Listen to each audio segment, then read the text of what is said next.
एक बार एक इंसान अपनी ज़िंदगी से बहुत परेशान था। वह हर समय अपने आप को कोसता रहता था कि क्या ज़िंदगी मिली है मुझे, क्या जीवन है। हर परेशानी मेरे साथ ही है, हर दुख मुझे ही आकर घेरता है, हर झंझट मेरे ही सर पड़ती है। एक दिन इसी तरह अपने आप को बैठा हुआ कोस रहा था कि क्या नसीब है मेरा, क्या किस्मत है मेरी, क्या ज़िंदगी है मेरी, कि तभी अचानक एक बाज अपने शिकार को पंजों में दबाए हुए एक पेड़ पर आकर बैठ जाता है और वहीं पर अपने उस शिकार को खाने लग जाता है। यह परेशान आदमी जब उस बाज को देखता है तो कहने लगता है कि क्या ज़िंदगी है इसकी, क्या जीवन जी रहा है मज़े का। ना इसे खाने की चिंता, ना पीने की, ना पहनने की और ना ही परिवार की। शिकार करता है और मस्त खुली हवाओं में कभी इधर घूमता है, कभी उधर घूमता है, सारे दिन आसमान में उड़ता रहता है। असल ज़िंदगी तो यही है, जीवन तो ये जी रहा है। और फिर वो आसमान की तरफ देखकर ज़ोर ज़ोर से चिल्लाता है कि काश मैं भी एक बाज होता तो मुझे भी कोई दुख ना होता, मुझे भी कोई परेशानी ना होती, काश मैं भी एक बाज होता।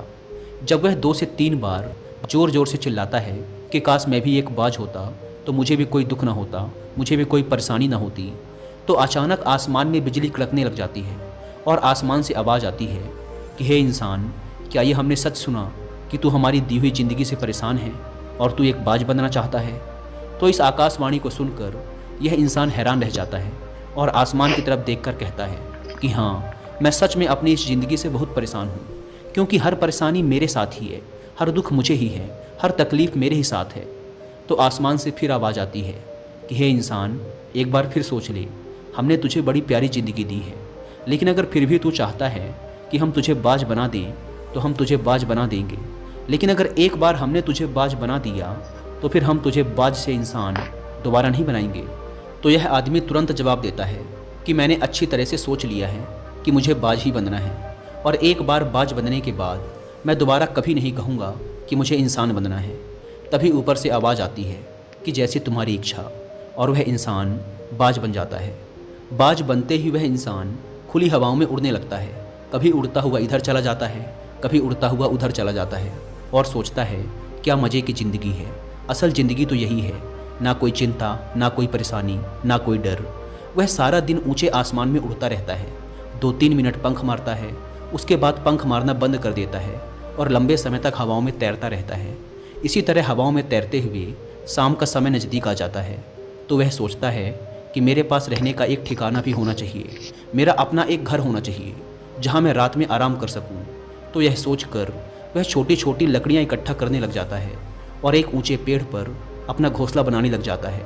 एक एक लकड़ियाँ इकट्ठा करके वह अपने लिए एक सुंदर सा घोंसला तैयार कर लेता है और रात में उसी में सो जाता है और सोचता है सुबह उठकर शिकार भी करूँगा और सुबह उठकर फिर से मौज मस्ती भी करेंगे, खुली हवाओं में उड़ेंगे।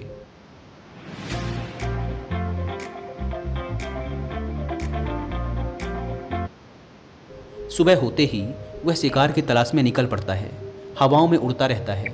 ऊपर से जाकर देखता है कि कहीं ज़मीन में मुझे कोई शिकार नज़र आए तो मैं तुरंत जाकर उसे दबोच लूँ और वहीं पर खा लूँ, लेकिन उसे कोई शिकार नज़र नहीं आता। काफ़ी समय बीत जाता है, वह लगातार ऊंचाई से शिकार को ढूंढता रहता है, लेकिन उसे कोई शिकार नहीं मिलता। फिर पास ही एक जंगल होता है, यह उस जंगल में चला जाता है, यह सोचकर कि शायद वहाँ कोई अच्छा सा शिकार मेरे हाथ आ जाए। यह जंगल के ऊपर उड़कर शिकार को ढूंढता रहता है, जंगल के अंदर जाकर भी शिकार को ढूंढता है, लेकिन इसे वहाँ भी कोई शिकार नहीं मिलता। शाम का समय नज़दीक आ जाता है तो मायूस होकर वापस अपने घोंसले की तरफ लौट रहा होता है कि रास्ते पर थक कर एक पेड़ के ऊपर बैठ जाता है। जब यह उस पेड़ के ऊपर बैठा होता है तो उसकी नज़र एक बीमार चिड़िया पर पड़ती है जो कि घायल अवस्था में होती है। यह तुरंत जाकर उसे दबोच लेता है, उसके पंख निकालकर अलग कर देता है और उसे खा जाता है। उस चिड़िया को खाने के बाद वह अपने घोंसले की तरफ उड़ जाता है और रास्ते में सोचता है कि चलो बीमार चिड़िया ही सही, लेकिन कुछ तो खाने को मिला। वह अपने घोंसले पर पहुंचकर आराम करने लगता है और सोचता है सुबह एक अच्छा सा शिकार पकड़ूंगा और अपनी भूख मिटा लूँगा। जैसे ही सुबह का प्रकाश होता है यह निकल पड़ता है अपने शिकार की तलाश में। हवा में उड़ता रहता है, लेकिन आज फिर कोई शिकार इसके हाथ नहीं आता। काफ़ी समय बीत जाता है, यह ऊंचाइयों पर जाकर अपनी तेज नज़रों से शिकार को ढूंढने की पूरी कोशिश करता है, लेकिन इसे कोई भी शिकार नज़र नहीं आता। फिर यह पास के उस जंगल की तरफ चला जाता है, लेकिन इसे वहाँ भी कोई शिकार नहीं मिलता। इसी प्रकार पूरे दिन उड़ते उड़ते शाम का समय नज़दीक आ जाता है, तो यह निराश होकर वापस लौटने लगता है और रास्ते में एक पेड़ पर आकर बैठ जाता है। सोचता है शायद आज फिर कोई बीमार चिड़िया मेरा इंतज़ार कर रही हो, लेकिन हर बार किस्मत मेहरबान थोड़ी होती है। आज इसे कोई बीमार चिड़िया नहीं मिलती। यह थक हार कर वापस अपने घोंसले की तरफ चल पड़ता है और घोंसले पर पहुंचकर भूखा प्यासा ही सो जाता है और सोचता है कल सुबह एक बड़ा सा शिकार पकड़ूंगा और आज की भूख भी मिटा लूँगा। रात को अपने घोंसले में सोया होता है, गहरी नींद में होता है कि तभी एक भयानक तूफान आता है। इस तूफान की हवा इतनी तेज होती है कि इसके घोंसले को उड़ाकर एक जगह फेंकती है और इसे कहीं दूर दूसरी जगह फेंकती है। तो ये जहाँ पर गिरता है वहाँ नीचे एक नोकदार लकड़ी पड़ी होती है जो इसके पंजे में गड़ जाती है और इसे बुरी तरह घायल कर देती है। तूफान के रुकने के बाद बारिश शुरू हो जाती है। तेज बारिश होती रहती है पर यह किसी तरह से पेड़ों के नीचे छुपकर बैठा रहता है। बड़ी मुश्किल से इसकी रात कटती है। जब सुबह होती है तो बारिश रुक जाती है। बारिश के रुकते ही चारों तरफ खुशियाँ छा जाती हैं, चारों तरफ हरियाली छा जाती है। नदियाँ और झरने तेज़ी से बहने लगते हैं। सब कुछ फिर पहले के जैसा हो जाता है। लेकिन ये बाज अब पहले के जैसा नहीं रहा। इसका पाँव बुरी तरह घायल हो चुका है। इसके पंजे में जो लकड़ी लगी थी उसकी वजह से इसका पंजा बुरी तरह छत बिछत हो गया है। और मैं आपको बता दूं कि बाज का जो पंजा होता है वह उसके शिकार को पकड़ने के लिए सबसे ज़रूरी होता है, क्योंकि बाज अपने पंजों से ही अपने शिकार को पकड़ता है, दबोचता है और फिर अपनी चोंच के माध्यम से नोच नोच कर खाता है। लेकिन अब इस बाज का पंजा बुरी तरह से घायल हो चुका था और वह पिछले 2 दिनों से भूखा भी था। यह शिकार की खोज में थोड़ा सा उड़ता है कि शायद फिर कहीं कोई बीमार चिड़िया इसे मिल जाए, लेकिन कहाँ बार बार कोई बीमार चिड़िया मिलने वाली थी। वह कुछ देर तक उड़ता है लेकिन फिर भूख और दर्द के मारे थक कर एक पेड़ पर आकर बैठ जाता है। वह पेड़ पर आकर बैठ तो जाता है लेकिन उसे पता नहीं था कि यहाँ एक और मुसीबत उसका इंतज़ार कर रही है। और वह मुसीबत यह थी कि 8-10 कौवों का एक झुंड मिलकर इसे परेशान करने लग जाते हैं। इसके ऊपर आकर इसके घाव में चोंच मारने लग जाते हैं। उन्हें भी पता चल जाता है कि यह बाज घायल है और भूख की वजह से कमज़ोर भी है। यह बाज उनसे बचने के लिए थोड़ा सा उड़ता है और फिर जाकर बैठ जाता है। उनसे पीछा छुड़ाने का प्रयास करता है लेकिन वो फिर इसके पीछे आ जाते हैं। तो यह फिर उड़कर थोड़ी दूर चला जाता है लेकिन वो इसका पीछा नहीं छोड़ते और बार बार इसके पास आकर इसे परेशान करते हैं।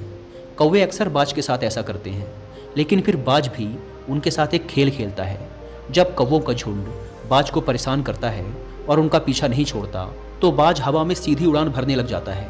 वह तेज़ी से सीधा ऊपर की ओर उड़ने लग जाता है। कौवे भी उसके पीछे उड़ते हैं, लेकिन कुछ देर तक उड़ने के बाद कौवे ऐसी ऊंचाई पर पहुंच जाते हैं जहां पर उन्हें ठीक से ऑक्सीजन मिलनी बंद हो जाती है। उनका दम घुटने लग जाता है, उनकी सांस रुकने लग जाती है।